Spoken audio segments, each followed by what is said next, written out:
ഷാഫി ആദിത്യ കൺമണി എന്ന് പറയുന്ന ഒരു സിനിമയിലാണ് അസിസ്റ്റന്റ് ഡയറക്ടർ ആവുന്നത്.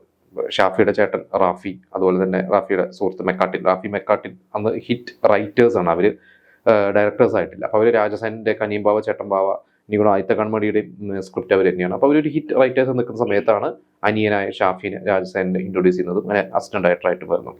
അപ്പോൾ അന്ന് ഒരു ദിക്കാറിന്റെ സമയം എത്തി. ഇപ്പോൾ ദിക്കാർ എന്ന് പറയുന്ന സിനിമയുടെ മെയിൻ അസോസിയേറ്റ് ആയിരുന്ന സന്തോഷ് ഇലമ്പൽ എന്നാണ് അദ്ദേഹത്തിന്റെ പേര്. അദ്ദേഹം അന്ന് ഒരു സിനിമ സ്വതന്ത്രനാവാൻ വേണ്ടി, അതായത് ഈ കാറിന്റെ തന്നെ പ്രൊഡ്യൂസർ അടുത്തൊരു സിനിമ പ്രൊഡ്യൂസ് ചെയ്യുന്നു, അത് സന്തോഷ് ഡയറക്റ്റ് ചെയ്യുന്നു, അത് എഴുതുന്നത് ഷാഫി. അപ്പൊ ഇങ്ങനെയെല്ലാം ഒരു സെറ്റ് ചെയ്തു. അപ്പൊ ഷാഫി തിരക്കഥാകൃത്തായിട്ട് സിനിമാ ലോകത്തോട്ട് സ്വതന്ത്രനാവാൻ വേണ്ടി പോകുന്നു എന്നൊക്കെ പറഞ്ഞ് ഭയങ്കര സന്തോഷത്തിലിരിക്കുന്ന സമയത്താണ് ഈ ഒരു ദുരന്തം സംഭവിക്കുന്നത്. ഇവരൊക്കെ ഈ രണ്ട് മരണം സംഭവിക്കുന്നത്. അന്ന് ജീവൻ തിരിച്ചു കിട്ടിയ അസിസ്റ്റന്റ് ഡയറക്ടർ, ഞാൻ അദ്ദേഹത്തിന്റെ പേര് മറന്നു, അദ്ദേഹം പിന്നീട് അറിയപ്പെടുന്ന സീരിയൽ സംവിധായകനൊക്കെ മാറി, സുജിത് ശങ്കർ എന്നാണ് തോന്നുന്നു പേര്. അപ്പൊ അദ്ദേഹം അറിയപ്പെടുന്ന സംവിധായകനൊക്കെ ആയിട്ട് മാറി. പക്ഷെ ഈ പറയുന്ന സന്തോഷ് ഇലമ്പൽ ഒരുപാട് സ്വപ്നങ്ങളൊക്കെ ആയിട്ട് സംവിധാന മോഹമൊക്കെ ആയിട്ട് സ്വതന്ത്രനാവാൻ വേണ്ടി ഇറങ്ങി തിരിച്ച വ്യക്തിയാണ്. അദ്ദേഹത്തിന്റെ ജീവൻ നഷ്ടപ്പെട്ടത്.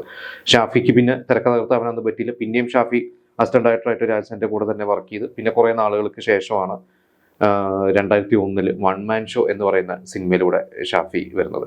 ഒരു പക്ഷേ അന്ന് ആ ഒരു ദുരന്തം സംഭവിച്ചില്ലായിരുന്നെങ്കിൽ ചിലപ്പോൾ ഷാഫി ഒരു എഴുത്തുകാരനായിട്ടായിരുന്നു ചിലപ്പോൾ നമ്മളെ കാണുന്നത്. ഷാഫി എന്ന് പറയുന്ന ഒരു തിരക്കഥാകൃത്തിനെ ആയിരിക്കാം. അദ്ദേഹം പിന്നീട് സംവിധായകൻ ആയിട്ടുണ്ടാവാം. പക്ഷെ എനിക്ക് തോന്നുന്നു ഷാഫി ഇൻഡിപെൻഡന്റ് ആയിട്ട് സിനിമ ഡയറക്ട് ചെയ്ത സമയത്ത് അദ്ദേഹം സ്ക്രിപ്റ്റ് എഴുതിയിട്ടില്ല എന്ന് എനിക്ക് തോന്നുന്നു. ഒരുതരം അദ്ദേഹത്തിന്റെ സിനിമകളൊക്കെ ഇപ്പൊ വൺ മാൻ ഷോന്റെ സ്ക്രിപ്റ്റ് റാഫി മെക്കാട്ടിനാണ്.